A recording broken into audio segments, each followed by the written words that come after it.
तो शायद तुम लोगों ने तो नेटफ्लिक्स की स्क्विड गेम सीरीज देखी ही होगी। 1.65 बिलियन वॉचिंग आवर्स है इस सीरीज का नेटफ्लिक्स पे। लेकिन शायद तुम लोगों में से बहुत कम लोगों को ही पता होगा कि ये एक रीमेक सीरीज है।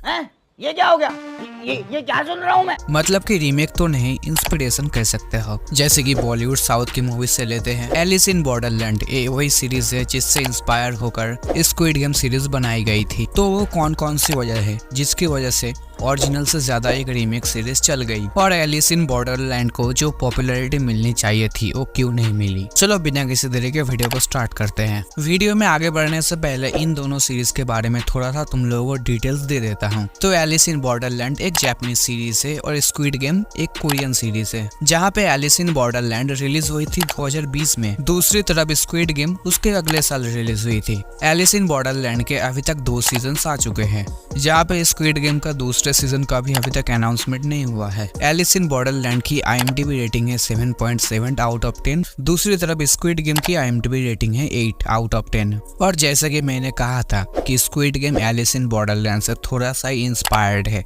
इंस्पिरेशन इस वर्ड को समझाने के लिए तुम्हें इन दोनों सीरीज की स्टोरी के बारे में बताना पड़ेगा। तो स्क्विड गेम के स्टोरी में कोरिया शहर को दिखाया गया है और कोरिया के कुछ ऐसे लोगों की स्टोरी बताई गई है जो कि लोन में डूबे हुए हैं। किसी ने सत्ते में अपना सारा पैसा खत्म कर दिया और कुछ ऐसे भी लोग हैं जिनके पास जीने की कोई वजह ही नहीं है। तो इन लोगों को एक दिन एक कार्ड मिलता है जहाँ पर लिखा हुआ होता है गेम खेलने पर पैसा मिलेगा। तो किस्मत से मारे ये सभी लोग इस गेम खेलने के लिए राजी हो जाते हैं। उसके बाद उन लोगों के साथ क्या ही होता है, अगर तुमने सीरीज देखी है तो तुम्हें पता ही होगा। दूसरी तरफ एलिस इन बॉर्डरलैंड की स्टोरी कुछ ऐसी है कि एक दिन अचानक पूरा टोक्यो शहर गायब हो जाता है, जिनमें से हमारे 3 मेन कैरेक्टर्स और उनके साथ और भी बहुत सारे लोगों को पता चलता है कि पूरा टोक्यो शहर एक गेम अरीना बन चुका है और तुम्हें इस सिटी में जिंदा रहने के लिए गेम खेलना पड़ेगा। और एक गेम कंप्लीट करने के बाद तुम्हें कुछ दिनों का वीजा मिलेगा जिससे कि तुम उस सिटी में रह सकते हो। और जिस दिन तुम्हारा वीजा खत्म होगा फिर से एक नया गेम खेलना पड़ेगा और ज्यादा वीजा के लिए।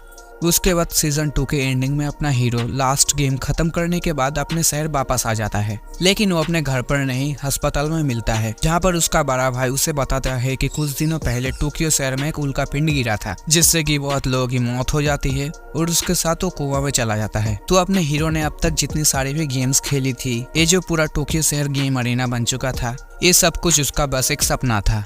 और उसके बाद सीजन 3 का भी हिंट मिल जाता है जो कि शायद 2024 के एंड में या फिर 2025 के स्टार्टिंग में आ सकता है। तो इन दोनों स्टोरी में डिफरेंसेस बहुत सारे हैं, लेकिन अगर सबसे बड़ा डिफरेंस पकड़े तो वो यही है कि स्क्विड गेम में सारे प्लेयर्स अपने मर्जी से या मजबूरी से गेम खेलने आए थे। दूसरी तरफ एलिस इन बॉर्डरलैंड में किसी को भी पता भी नहीं था कि वो गेम का हिस्सा बन चुके हैं। लेकिन तुम लोगों को पता है क्यों स्क्विड गेम को एलिस इन बॉर्डरलैंड से भी ज्यादा पॉपुलैरिटी मिली? उसका एक ही रीजन है, ये डॉल। सीरीज का first game green light red light, इसी गेम में डॉल थी जिसका काम बस यही था कि 1 to 5 काउंट करने के बाद जो लोग भी हिलते हुए नजर आएंगे उनको शूट कर देना। हाँ, इस सीरीज के गेम्स की वजह से भी सीरीज बहुत ज्यादा पॉपुलर है क्योंकि सीरीज में बच्चे वाला गेम खेले गए, red light green light, tug of war और मार्वल्स जैसी गेम जिनको हम बचपन में खेलते थे।